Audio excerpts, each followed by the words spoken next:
I knew this was going to happen because I had 3 words and now I need to remember what they were.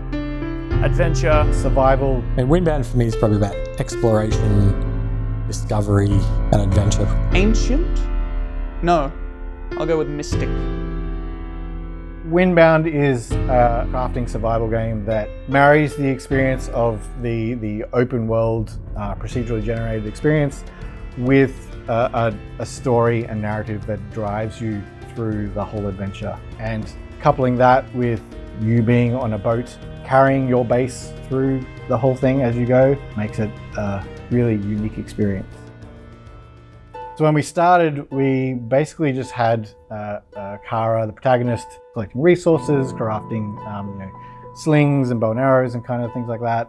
That was great, but at some point, Mitch looked out onto the ocean that was surrounding the island and said, well, I kind of want to go out there.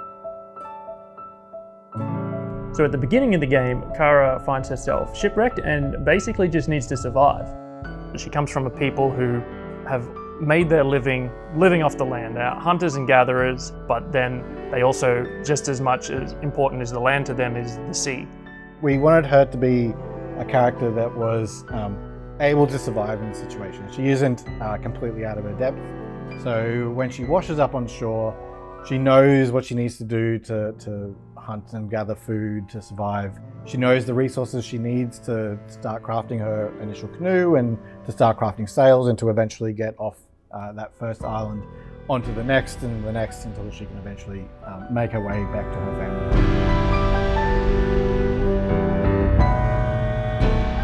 Early on, when you first start the game, you'll more or less see the same types of islands. So it is procedurally generated, but then as you play through the game, there'll be more types of islands with different biomes and different visuals and lighting.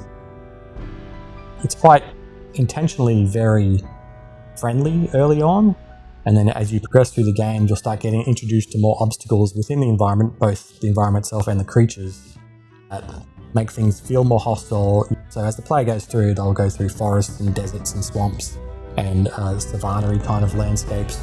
And every player will see that differently, going more into the belly of the beast as you're going through it.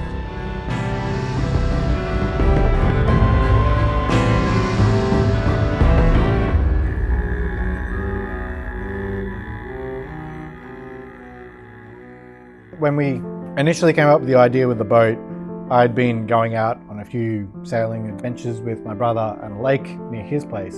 And as soon as we mentioned the idea of putting a boat into the game, I immediately wanted to try and replicate having that experience of really raising and lowering the sails and tightening the sails in and out. Once you get your head around how that actually works, is really rewarding and a really fun experience.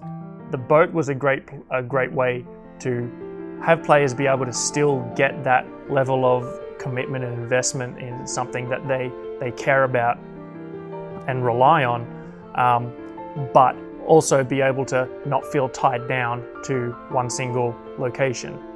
Obviously there are still risks involved, like you've got reefs and you've got rocks and you've got waves and all that sort of thing, which don't play nice with a boat, but you're never tied down to one place. You rely on your boat to not only collect resources, but it's also your way to get back home, ultimately.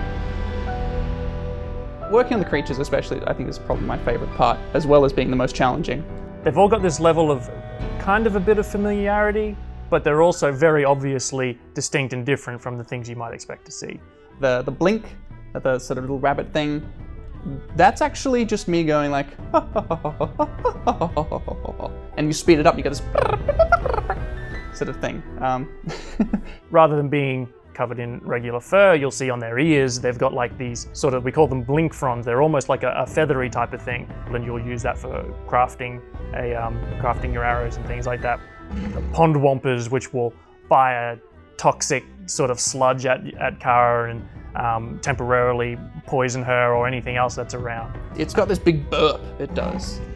And so I actually had to do this sort of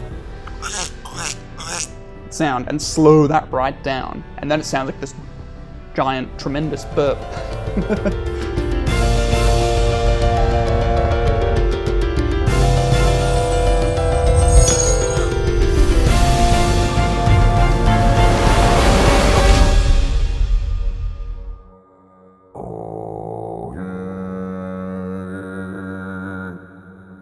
Having the Nautilus there was one of the things we had right at the very beginning. Yeah, the idea of having this big creature that played some part in the story and how you got through the world was something that was there right from the very beginning. The Nautilus, she finds out more about it as she plays through the game, and more about the world that she's in and the nature of the storms and everything around her. It's obviously got a lot of power behind it. It's something that gives the impression of being ancient. Perhaps doesn't take kindly to the presence of Kara or her tribe sailing so closely. I would hesitate to say more than that without just telling you what happens at the end.